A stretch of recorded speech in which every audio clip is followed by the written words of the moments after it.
Lost Love. These things happened to me nearly 10 years ago.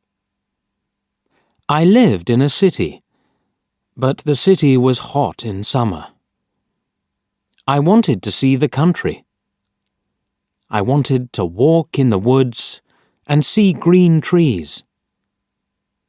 I had a little red car, and I had a map too. I drove all night out into the country. I was happy in my car. We had a very good summer that year. The country was very pretty in the early morning. The sun was hot, and the sky was blue. I heard the birds in the trees. And then my car stopped suddenly. What's wrong? I thought. Oh dear, I haven't got any petrol. Now I'll have to walk.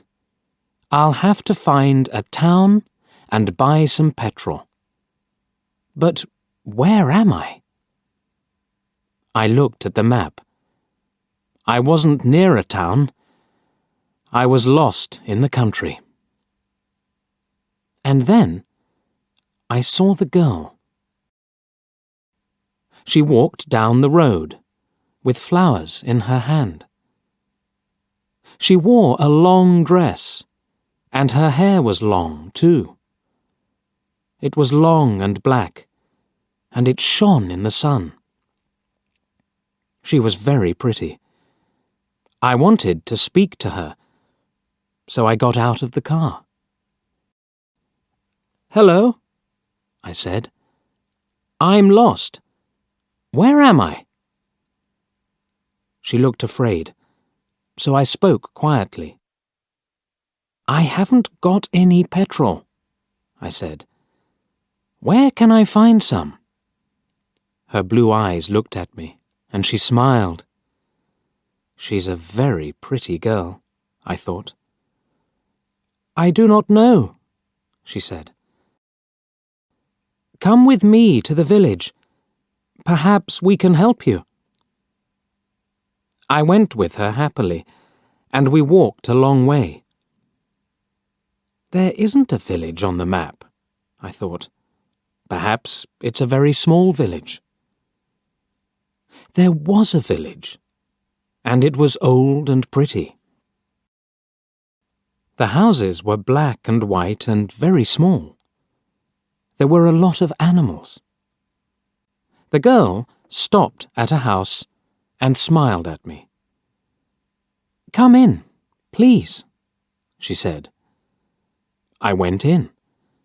The house was very clean, but it was strange too. There was a fire and some food above it. I felt hungry then. That's strange, I thought. They cook their food over a wood fire. Perhaps they have no money. I met her father and mother, and I liked them. They were nice people, but their clothes were strange. "Sit down," said the old man. "Are you thirsty after your walk?" He gave me a drink, and I said, "Thank you." But the drink was strange too. It was dark brown and very strong. I didn't understand, but I was happy there. I asked about petrol, but the old man didn't understand. "Petrol?" he asked. "What is that?" This is strange, I thought. Then I asked, "Do you walk everywhere?" The old man smiled. "Oh, no. We use horses," he said. Horses, I thought. Horses are very slow. Why don't they have cars? But I didn't say that to the old man. I felt happy there.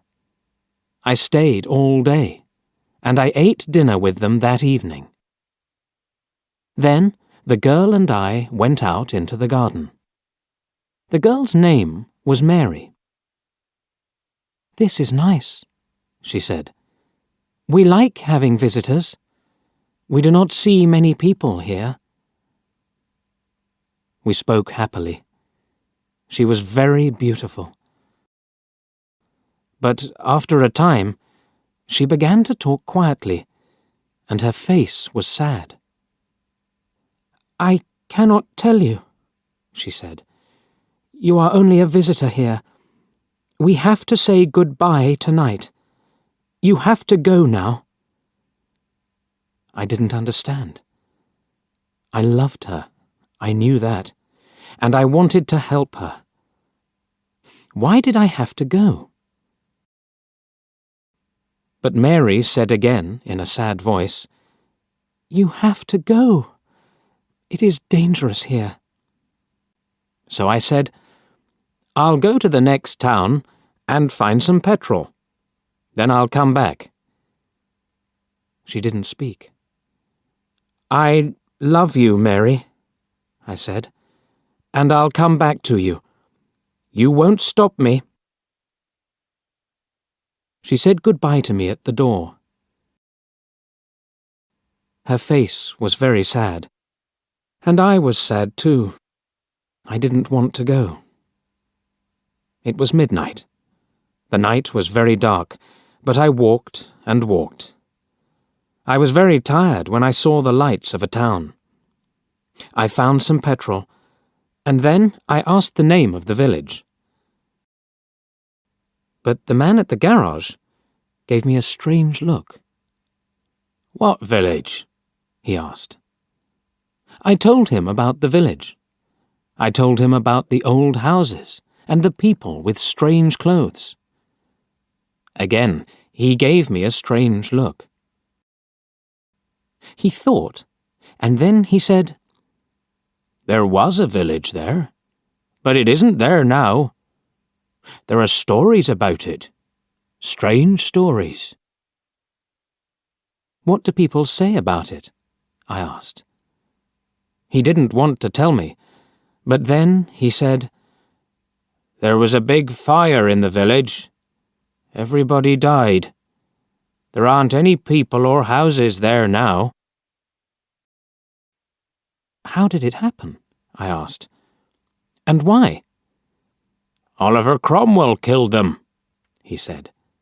"He was angry with the villagers because they helped the king in the war." This isn't right, I thought. That war happened 350 years ago.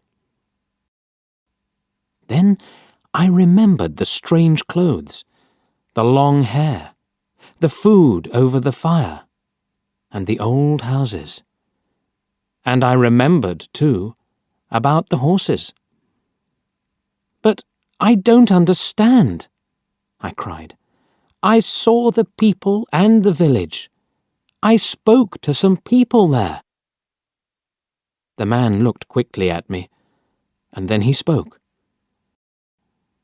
"There's an interesting story about the village.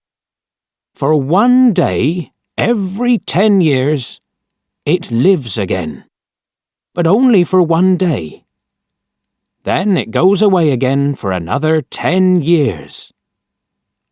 On that one day, you can find the village, but you have to leave before morning, or you will never leave." Can this be right? I thought. Perhaps it was. Mary said, "You have to go." She loved me, but she said, "We have to say goodbye." She was afraid for me. Now I understand, I thought. I went back to the village, but it wasn't there. I looked again and again, but I couldn't find it. I saw only flowers and trees. I heard only the sound of the birds and the wind. I was very sad. I sat down on the ground and cried. I will never forget that day. I remember Mary, and I will always love her. Now, I only have to wait 2 months. The village will come back again. On the right day, I will go back. I will find her again, my love with the long black hair. And this time, I will not leave before morning. I will stay with her.